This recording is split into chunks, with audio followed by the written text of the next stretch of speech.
Assalamualaikum warahmatullahi wabarakatuh. Innal hamdalillah nahmaduhu wa nasta'inuhu wa nastaghfiruh wa na'udzu billahi min shururi anfusina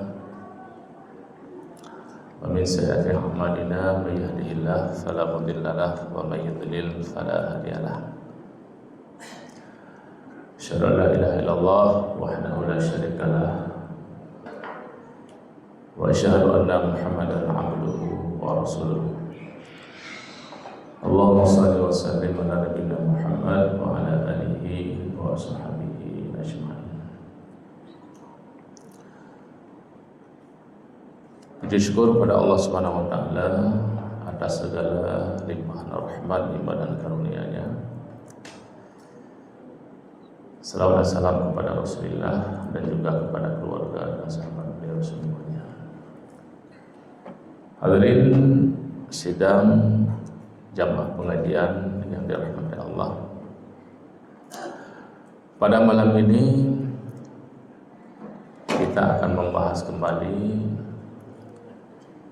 tentang hal-hal yang berkaitan dengan ibadah sholat. Karena ibadah sholat merupakan ibadah pokok.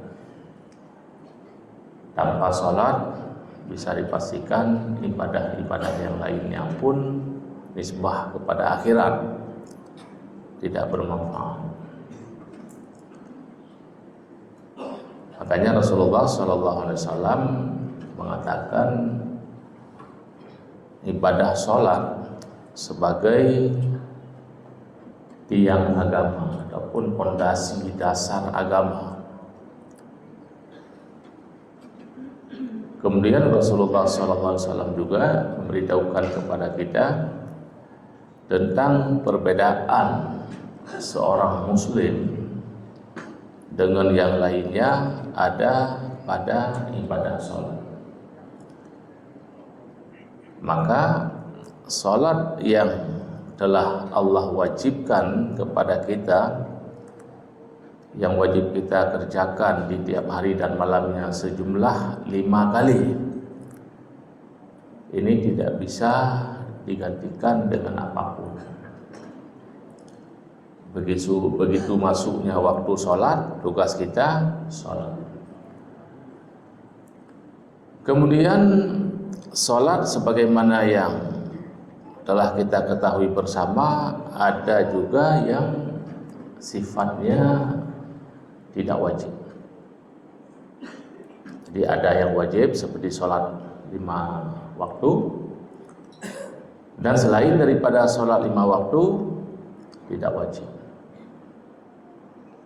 Baik itu sholat yang muqayyadah, ada keterkaitan dengan waktu, tempat atau sebab, atau yang mutlak yang tidak ada kaitan dengan tempat, waktu atau sebab. Maka selain daripada sholat fardu, apa sholat yang paling afdal? Ini dalam pandangan agama, dalam pandangannya Rasulullah SAW, selain daripada sholat fardu, sholat apakah yang mesti kita jadikan sebagai prioritas utama sebelum sholat-sholat yang lain? Ini jawabannya di dalam sebuah hadis yang datangnya dari Abi Hurairah. Su'ila Rasulullah sallallahu alaihi wasallam ayyu sholati afdalu ba'da maktubah. Jadi ada salah seorang sahabat yang bertanya kepada Rasulullah setelah sholat maktubah, maksudnya sholat 5 waktu, sholat apakah yang paling utama? Ini kalau kita memilih, ini pilihan awal. Tapi bagusnya semua sholat sunat, kalau kita masih sanggup untuk melakukan semuanya, lakukan. Ini lebih baik. Karena sholat sunat yang kita lakukan dapat meninggikan derajat bagi penghuni surga nanti di akhirat. Ini dapat naik derajatnya dengan banyaknya sholat sunat. Maka Rasulullah SAW pada ketika ditanyakan kepada beliau sholat apakah yang paling afdal, yang paling baik, yang paling utama setelah sholat 5 waktu, apa jawab beliau? As-sholatu fi jawfi laili, yaitu sholat di rongga malam. Maksudnya sholat tahajud, qiyam malam, sholat yang kita lakukan setelah terbangun dari tidur malam sebelum azan subuh. Dan ini berat, makanya pahalanya sangat besar. Nah, dikarenakan pada saat tersebut Allah Subhanahu wa Ta'ala menawarkan kepada setiap hambanya di sepertiga malam yang akhir. Apa tawaran Allah? Mayyad'uni fa'astajibalahu. Ini di sepertiga malam yang terakhir. Siapa saja yang berdoa kepada aku ijabah. Di dalam salat tersebut kita ada doa-doa yang dibaca di salat malam. Mulai dari, bahkan di salat yang kita lakukan banyak sekali doa, mulai dari doa iftitah, kemudian di Fatihah juga ada doa. Apa doa di Fatihah? Ihdinas siratal mustaqim, hingga akhirnya. Itu doa. Yang sebelumnya kita sudah memuji Allah dengan menyebutkan sifat-sifatnya. Kemudian di penghujung surat Al-Fatihah, setelah kita benar-benar menghambakan diri di hadapannya, iyyaka na'budu wa iyyaka nasta'in, ini yang disebut dengan tauhid uluhiyah. Alhamdulillahirabbil alamin, ini tauhid rububiyah. Malik yaumiddin, ini tauhid asma wa sifat.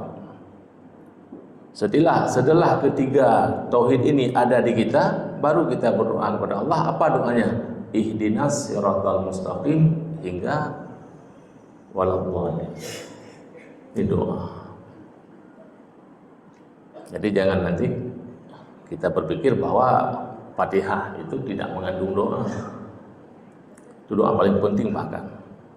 Ihdinas siratal mustaqim. Kalau Allah sudah kabulkan apa yang kita minta tersebut, hidup kita sudah terarah, pasti. Kita sudah selalu berada di jalan yang benar, sudah dibimbing oleh Allah.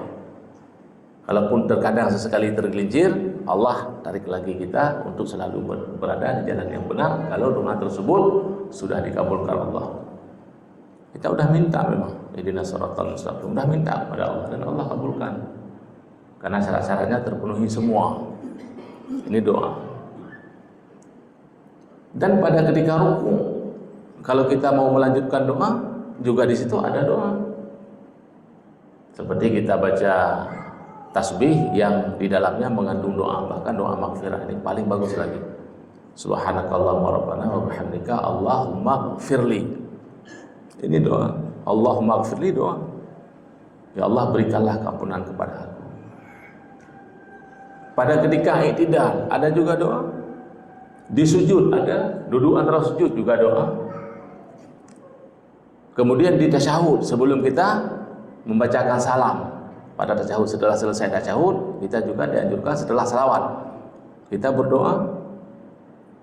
Jadi di dalam salat itu banyak sekali doa-doa yang sangat penting untuk kita baca dengan penuh kekhusyukan, hadir hati. Lebih-lebih yang kita baca itu di sepertiga malam yang akhir. waktu mustajabahnya doa. Karena Allah sudah mengatakan di sepertiga malam yang akhir tiap malamnya ini, may yad'uni fa astajib lahu. Siapa yang berdoa kepada aku ijabah. Ini Allah pastikan, Allah terima. Jangan ada sedikit pun di dalam diri kita ini ragu tentang janji Allah ini. Cuma syarat-syarat untuk terkabulnya doa kita penuhi. Jadi ada syarat-syaratnya yang wajib kita ikuti untuk dipenuhi semuanya. Kalau syarat-syaratnya tidak terpenuhi, Allah enggak akan menerima doa siapapun. Dan salah satu di antaranya, supaya doa kita terkabul, bersihkan diri dan jiwa kita ini dari hal-hal yang diharamkan oleh Allah, apalagi yang terkait masalah makan, minum, konsumsi. Hindari yang tidak dihalalkan oleh Allah. Adapun benda itu halal, cuman kita beli dengan uang yang enggak halal. Ini sangat mempengaruhi ibadah yang kita lakukan. Dan Allah sah untuk tidak menerima karena syaratnya tidak terpenuhi. Jadi bagaimana Allah menerima doa seorang hamba sementara yang dia makan, yang dia minum, yang dia pakai semua itu dari uang haram. Maka bersihkan jiwa dulu dari apa yang diharapkan oleh Allah supaya semua ibadah yang kita lakukan, lebih-lebih ibadah sholat, diterima oleh Allah Azza wa Jalla. Kemudian yang kedua, Allah Subhanahu wa taala juga menyeru di sepertiga malam akhir, may yas'aluni fa'atiyahu. Siapa yang meminta kepada aku beri. Baik itu masalah urusan dunia dan urusan akhirat. Man dzalladzi yastaghfiruni, ini yang paling penting, yang terakhir. Dan siapa saja yang memohon ampun di sepertiga malam akhir, kita memohon ampun kepada Allah di sholat malam. Di sholat. Kalau di luarnya apakah ini enggak makbul? Makbul juga, tapi lebih kita fokus ke doa-doa yang kita baca di dalam sholat. Pada saat kita ibadah baca doa, nah ini hadirkan hati supaya kita khusyuk. Apa yang kita minta, kita pun harus paham. Karena mintanya dengan bahasa Arab. Apa yang kita minta di dalam ibadah, kita harus paham walaupun secara mutlaknya, secara globalnya.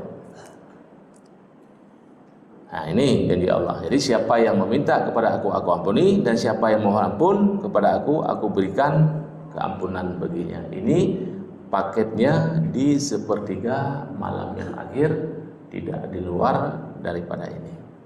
Tiap malam, nggak terkhusus hanya malam Jumat saja. Nah maka bagi siapa saja yang sanggup untuk bangun di sepertiga malamnya akhir, maka pertahankan ibadah tersebut, karena waktu sepertiga malamnya akhir Allah Subhanahu wa taala sangat dekat dengan hamba. Itu waktu yang tepat kita kembali kepadanya dalam rangka berubudiyah, mendekatkan diri kepada Allah.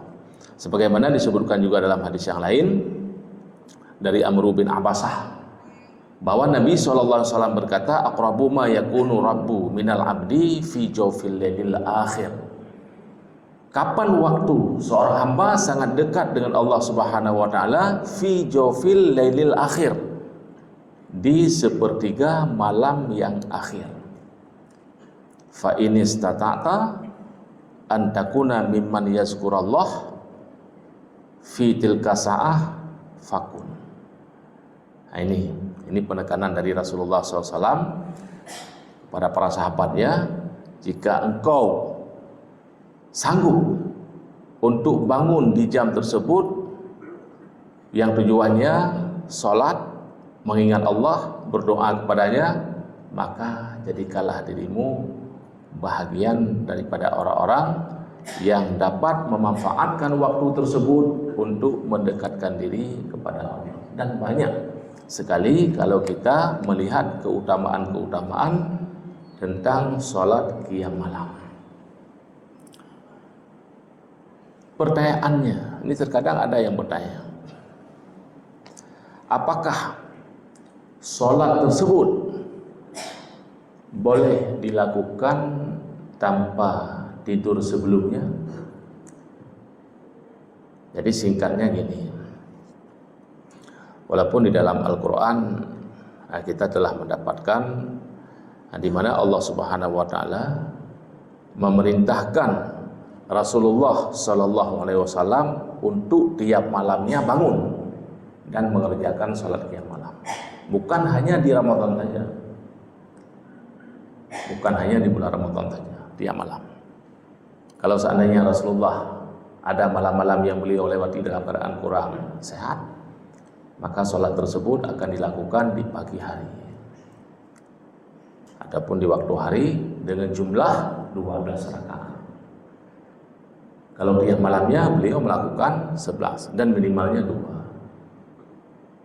Untuk qiyam malam atau tahajud diniatkan, kemudian disudahi ataupun ditutup dengan sholat witir, minimalnya 1 rakaat. 2 untuk tahajud tak boleh kalau kita terbangun di penghujung malam, sisa waktu kurang lebih 10 menit, dan gak mungkin kita kejar untuk dapat lebih dari itu. Maka sholat qiyamnya 2 rakaat, witirnya 1. Kalau bangunnya lebih cepat lagi, ini bisa disesuaikan.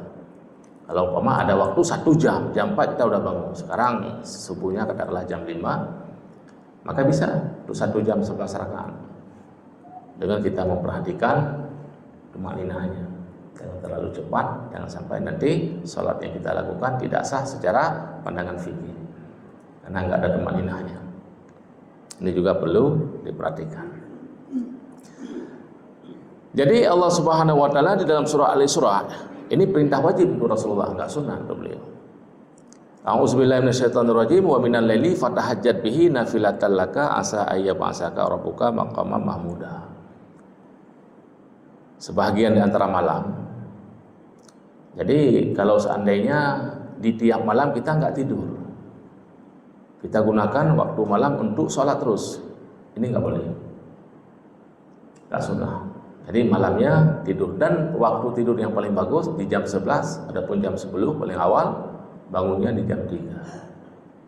Ini waktu yang paling bagus, dan sunnahnya kurang lebih 5 jam. Ini sunnahnya jam 10 atau jam 11 sampai jam 3. Ini sangat menyehatkan sebenarnya. Makanya Rasulullah nggak pernah sakit. Beliau nggak pernah sakit. Karena di jam tersebut beliau udah bangun. Jam 2, jam setengah 3, ataupun jam 3 udah bangun. Untuk mengikuti perintah yang satu ini, sebahagian antara malam fatahajat, maka bertahajudlah engkau hai Muhammad sebagai tambahan. Dan Allah pastikan kepada beliau untuk memberikan sebuah kedudukan yang sangat tinggi yang disebut dengan maqamam mahmuda. Ini pangkat tertinggi, ini nggak ada yang lebih dari ini. Maka apabila seseorang menginginkan dunia supaya dunia datang dalam keadaan merengek-rengek kepadanya, pertahankan salat tahajud malam. Orang yang di jam sepertiga malam bangun dan berdiri di hadapan Allah, bermalam bersama Allah, dan terus dia lakukan konsisten, maka dunia akan datang kepadanya dalam keadaan merengek-rengek untuk mengganggu. Jika kehadiran dunia diterima, maka bisa jadi akhiratnya rusak, gagal. Ini sudah terbukti pada orang-orang sebelum kita. Dan orang yang menginginkan akhirat juga qiyam malam. Yang 5 kali sehari semalam ini nggak ada tawar-menawar, itu pokok. Tapi supaya kita lebih dekat lagi kepada Allah, maka tiap malamnya di sepertiga yang akhir ikuti sebagaimana yang telah dicontohkan oleh Rasulullah SAW. Dunia akhirat kita dapat. Maqam mahmuda. Ini sebuah jabatan, kedudukan, derajat yang sangat tinggi. Dan Allah tidak memberikan kecuali hanya kepada satu orang. Itulah Nabi Muhammad, Nabi kita sallallahu alaihi wasallam. Dan ini juga disebutkan tentang maqam mahmuda ini yang terus kita ulang-ulang pada saat Kita minta memang pada saat kita membaca doa azan. Setelah selesai kita mendengar azan, sudah sampai la ilaha illallah, kita yang pertama dianjurkan apa? Berselawat kepada Nabi. Kemudian setelah berselawat kepada Nabi, membaca doa wasilah. Nah, inilah maqam mahmudah. Allahumma rabb hadhihi da'wati tammah wa sholatil qa'imah ati Muhammadanil wasilata wal fadilah wa ba'ashu maqamam mahmudal ladzi wa'ada. Maqamam mahmudah. Nah, ini sebagaimana disebutkan dalam surah Al-Isra, maqamam mahmudah. Asa ayya ba'asaka rabbuka maqamam mahmudah. Hanya untuk satu orang Allah berikan kedudukan yang sangat mulia ini, baik di dunia dan di akhirat. Pangkat tertinggi, tidak ada lebih dari ini. Maka apabila kita setiap selesai azan membaca doa wasilah tersebut, maka Rasulullah sendiri mengatakan beliau akan mensyafaahkan umatnya yang konsisten dalam mengamalkan perintah membaca doa wasilah setelah selesai mendengar azan. Orang tersebut nanti akan dijumpai oleh Rasulullah untuk diberikan syafaat, untuk dibantu, di mana ada minusnya nanti pada saat hari kiamat. Ini konsisten, baca terus. Allahumma rabb hadhihi da'wati tammah hatta wa'ada wa ba'ashu maqamam mahmudal ladzi wa'ada. Makam yang terpuji, kedudukan yang terpuji yang telah engkau janjikan baginya Rasulullah. Nah, ini untuk Rasulullah. Jadi tahajud bagi beliau hukumnya tidak seperti bagi kita. Kalau untuk kita nggak wajib memang. Kalau kita pun nggak melakukannya, apakah kita berdosa? Tetapi kalau seandainya walaupun minimalnya 2 rakaat sebelum kita mengerjakan ataupun sebelum masuknya waktu subuh, ini sangat bermanfaat untuk diri kita sendiri, dunia akhirat kita.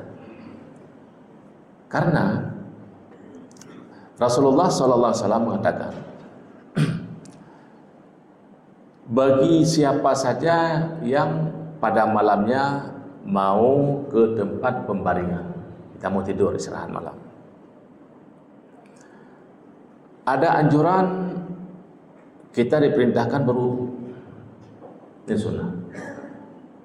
Dan setelah berwudu kita berbaring di atas lambung yang sebelah kanan. Karena ini sangat membantu sebenarnya untuk tahajud. Kepala kita ke selatan, kaki ke utara. Menghadap ke arah kiblat. Enggak. Kepala kita berarti ke utara, kaki ke selatan. Sebelah kanan. Di atas lambung yang sebelah kanan menghadap ke arah kiblat. Jangan kebalikan. Dan kita pun dianjurkan untuk membaca beberapa ayat, termasuk di antaranya ayat kursi, qul a'udzu birabbil, qul a'udzu binnas, qul huwallahu ahad, dan termasuk juga qul al-kafirun, amanah rasuluh. Kemudian dianjurkan juga sebelum tidur kita membaca doa. Ada doa tidur. Bismillahirrahmanirrahim mahya wa amun. Kemudian zikir, termasuk subhanallah, alhamdulillah, Allahu akbar, dan juga zikir yang lain. Kita tidur. Kita udah ikutin semuanya. Apakah kita sudah aman daripada gangguan setan? Belum. Bagi siapa saja yang tidur malam, baik dia berwudu, berdoa, berzikir dan lain sebagainya, ataupun yang satunya lagi enggak, akan diikat oleh setan dengan 3 ikatan di ubun-ubunnya. Semua yang tidur malam ada 3 ikatan yang diikat oleh setan di ubun-ubun. Ini secara manawi, bukan hakiki, karena enggak terlihat, tapi ada ikatan setan 3 lilitan di ubun-ubun. Pada ketika kita terbangun, jam berapa kita maunya? Sampaikan ke Allah, ya Allah, bangunkan saya malam ini jam 4. Kita pasti akan terbangun di jam 4. Masalah kita nggak jadi bangun itu lain. Jadi Allah sudah membangunkan kita di jam tersebut. Pada saat kita bangun di jam 4 ataupun jam setelah jam 4, kita membaca Alhamdulillahilladzi ahyana ba'da ma amatana wa ilaihin nusyur. Baca pujian, dan ini juga zikir. Memuji Allah karena Allah masih memberikan kepada kita kesempatan untuk dapat berumudiah lagi kepada Allah di hari tersebut. Baru putus satu dari 3 ikatan tadi, putus satu dengan kita membaca doa tadi. Kemudian kita ke kamar mandi ataupun ke tempat wudu. Kita berwudu sesuai dengan apa yang telah dicontohkan oleh Rasulullah SAW. Putus ikatan yang kedua. Baru 2. Masih ada sisanya 1 lagi. Setelah kita berwudu, kita menuju ke musala ataupun ke tempat di mana kita akan mengerjakan sholat tahajud. Kalau kita bangunnya lebih awal, itu 2 rakaat tahajud. Ikatan yang ketiga putus dengan 2 rakaat tahajud. Maka pada saat itu kita udah fresh, pikiran kita udah jernih, hati kita udah tenang, kita udah nyaman senyaman-nyamannya. Apapun kegiatan setelahnya kita lakukan dengan penuh semangat. Maka itu sunat fajar, sholat subuh, zikir ba'da subuh, baca Al-Quran, apapun lah. Karena kita udah lepas dari ikatan ataupun dari jeratan syaitan tadi. Nah, ini manfaatnya. Ini sangat beda dengan orang-orang yang tidur malam tidak mengikuti sunnah. Berat bagi mereka. Bahkan tidak sedikit hari ini orang yang tidur malam, jangankan tahajud, subuhnya pun enggak.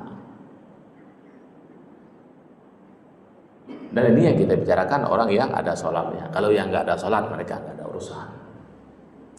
Jangankan subuh, maghrib enggak sholat, Jumat enggak sholat, apalagi subuh. Nah, subuh paling berat memang. Nah, makanya Rasulullah jadikan sholat subuh dan sholat isya, sholat subuh dan sholat isya ini memang 2 sholat yang paling berat bagi orang munafik. Karena orang munafik di zaman Rasulullah 2 sholat ini mereka nggak keluar menghadiri sholat berjamaah di masjid bersama Rasul.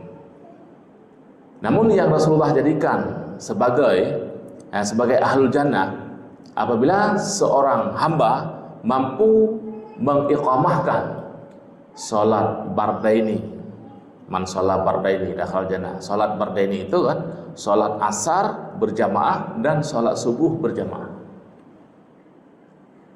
Ini berat. Kalau 2 sholat ini sudah mampu dilakukan secara istiqamah, terus menerus konsisten, sesibuk apapun. Karena waktu asar ini waktu paling sibuk kita. Waktu sangat sibuk karena di antara zuhur dan maghrib, waktu kesibukan. Sedang beraktivitas banyak orang. Yang di kantor masih di kantor, yang jualan apalagi. Nah, ini di waktu asar. Makanya jamaah asar nggak banyak. Sama juga hampir-hampir sama dengan jamaah sholat subuh. Nah, makanya Allah katakan siapa yang melakukan 2 sholat ini dia masuk surga. Kenapa? Karena 2 sholat ini berat. Apabila yang berat ini sudah mampu, yang lainnya ringan. Maghrib ringan, isya ringan, zuhur juga ringan. Bukan yang lain yang Rasulullah jadikan sebagai standar, sebagai ahlul jannah bagi seorang hamba yang mampu mempertahankan dari 5 sholat, 2 sholat yang dijadikan sebagai unggulan awal, subuh dan asar, tapi berjamaah, nggak sendiri-sendiri.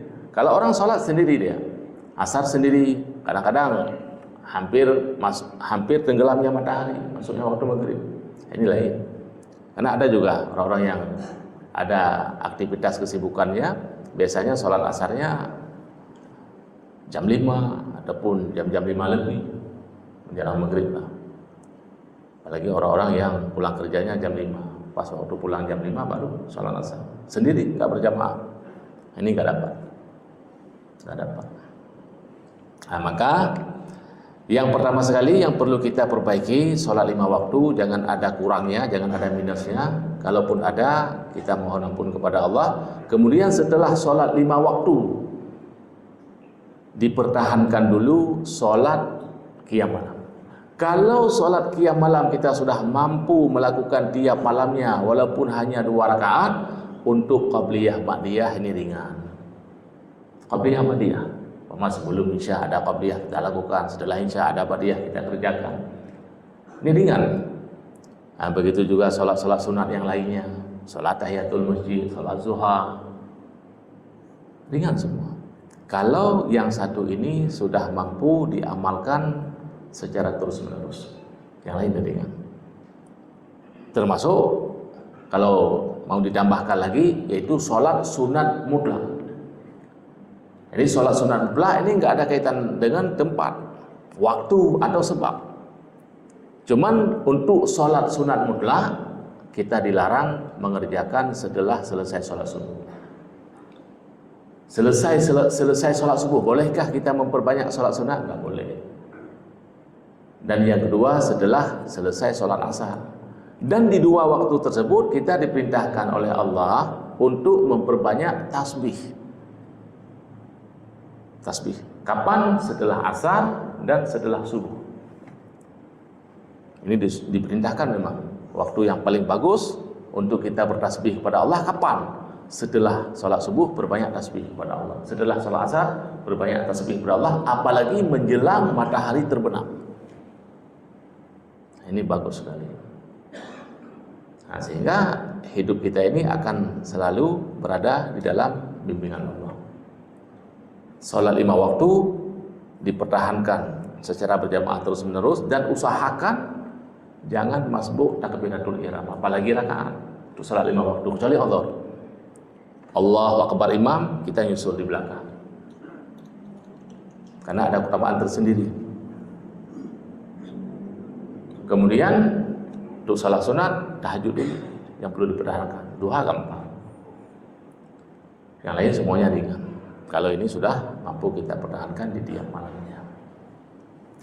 Mungkin untuk malam ini hanya ini yang dapat kita sampaikan sebagai ulangan dari apa-apa yang sudah pernah kita sampaikan sebelumnya. Semoga Allah memberikan kesempatan dan kemampuan kepada kita untuk dapat mengamalkan sebagaimana yang Rasulullah lakukan di tiap malamnya. Dan sesekali boleh juga kita melakukan 4-4-3. Jangan terus menerus dua-dua, walaupun salat malamnya bagusnya dua-dua.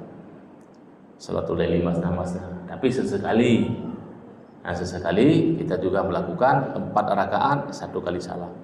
Rakaat 4 yang kedua juga, dan yang terakhir 3, 4-4-3 sebagaimana yang dilakukan oleh Rasulullah, yang perbuatan beliau tersebut dibenarkan ataupun dilihat oleh istrinya Aisyah radhiyallahu anha. Jadi 4-4-3, dan kita pahami secara tekstualnya aja 4 itu 1 kali salam. Walaupun ada juga ulama yang menggabungkan 4 tersebut dengan yang 2, kemudian diambillah sebuah kesimpulan yang 4 tersebut 2 kali salam. Ada. Tapi banyak juga ulama yang berpaham 4 itu 1 kali salam, bukan 2. Maka anggaplah masalah ini masalah khilafiyah, bukan masalah bid'ah sunnah. Jangan kemudian nanti orang yang sholat 4 rakaat 1 kali salam dianggap enggak sah, enggak diterima, itu keliru. Kita enggak berhak untuk memberikan sebuah fatwa bahwa sholat yang dilakukan seperti itu tidak sah. Kita enggak ada kapasitas dalam hal tersebut. Nah, mungkin untuk malam ini kita cukupkan dulu, karena ada yang mau bertanya, ada sedikit sisa waktu. Ada?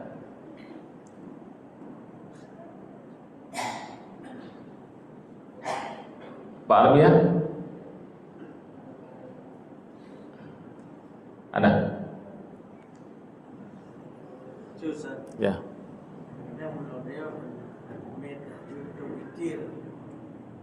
Sepertiga malam. Ia dah coba awal kita salat Isya, coba witir. Bukan salah. Jadi gini. Witir ada 2 kaifiat memang. Boleh dilakukan di awal malam setelah salat Isya. Karena masuknya waktu setelah salat Isya untuk salat witir khususnya sudah boleh. Sudah boleh ya. Cuman masalahnya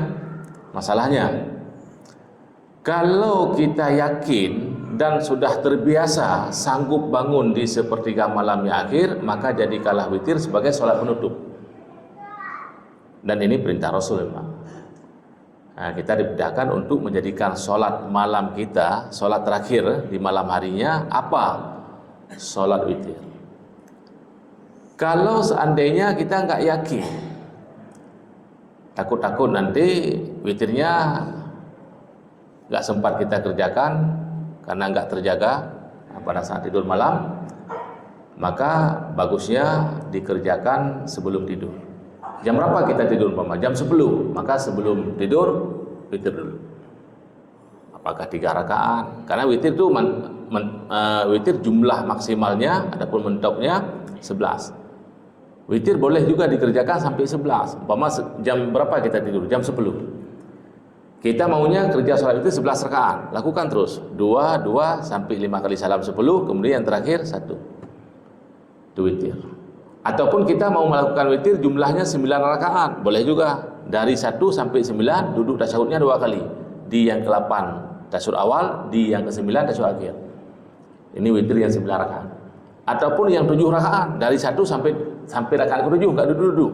Dari 1 sampai 7. Ataupun 5 rakaat dari 1 sampai 5. Kita witirnya 5 rakaat dari 1 sampai 5. Atau 3 rakaat dari 1 sampai 3 dibuat 1 kali salam, ataupun dibuat 2 kali salam juga boleh.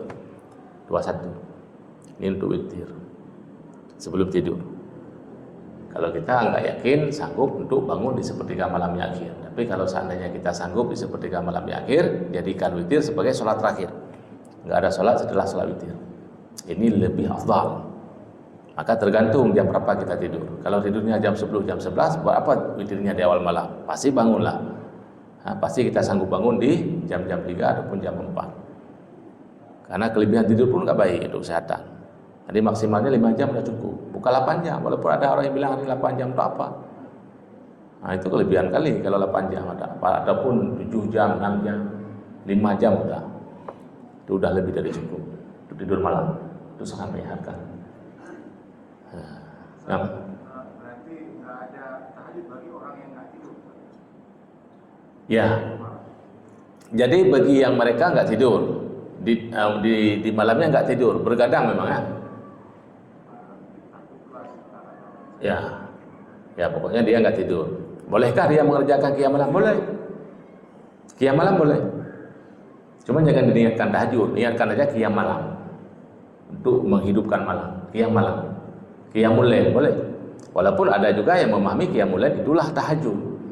Maka dalam hal ini nggak dipersoalkan oleh para ulama tentang sahnya sholat qiyam malam mesti ada tidur sebelumnya. Boleh juga kita mengerjakan 11 rakaat walaupun sebelumnya kita belum tidur sama sekali. Walaupun yang lebih afdal sebelumnya kita tidur walaupun hanya 15 menit, setengah jam ataupun 1 jam, itu lebih bagus, sempurna. Jadi jangan kemudian nanti karena kita nggak tidur akhirnya nggak sholat malam. Nah, rugi lagi, tidur pun nggak, sholat malam pun nggak dapat, nggak dikerjakan.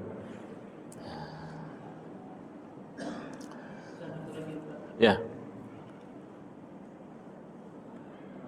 mau saya tanya Ustaz, apa tanda-tanda amal ibadah kita diterima oleh Allah? Ya. Kemudian apa tanda-tanda dosa kita minta ampun akan diterima oleh Allah? Ya. Jadi alamatnya tanda indikator ini masing-masing kita dapat merasakan bahwa ibadah kita diterima Allah karena ada perasaan tenang, nyaman, dan semua ibadah pun terasa ringan dan nikmat yang kita lakukan. Ini menunjukkan bahwa ibadah kita ini sudah dikabulkan Allah. Jadi semua ibadah yang kita lakukan enggak ada semacam pemaksaan, enggak ada, tapi kita lakukan ini penuh dengan kecintaan dan yang kita harapkan ridha Allah. Nah, ini menunjukkan bahwa ibadah kita ini udah walaupun tidak sesempurnanya ibadah Rasul, nah, tetapi sudah ada tanda-tanda bahwa ibadah kita enggak lagi ditolak oleh Allah. Nah, kemudian Begitu juga tentang dosa, karena sifat dosa dapat membuat seseorang itu enggak nyaman, gelisah, galau, enggak tenang, ibadah pun kadang malas-malasan. Itu sifat dosa. Kalau dosanya sudah diampuni karena dia sudah bertobat kepada Allah dan memohon ampun, maka semua yang tadi hilang. Jadi sudah dapat dia tatmainul qulub, ketenangan jiwa, ketentraman batin. Walaupun hidupnya terkadang dia tidak sebagai orang yang berkecukupan, itu enggak ada pengaruh. Nah, ini tanda-tanda orang itu sudah dekat dengan Allah dan semua ibadah yang dia lakukan Allah terima, kemudian dosanya diampuni. Dia ringan langkahnya ke masjid. Dia ringan untuk semua kebaikan. Dia enggak malas-malasan. Ringan semuanya. Nah, ini menunjukkan bahwa ibadahnya sudah diterima Allah. Gampang saja. Masing-masing kita dapat merasakannya. Tapi kalau hati orang yang sudah mati, ini enggak ada hubungan lagi.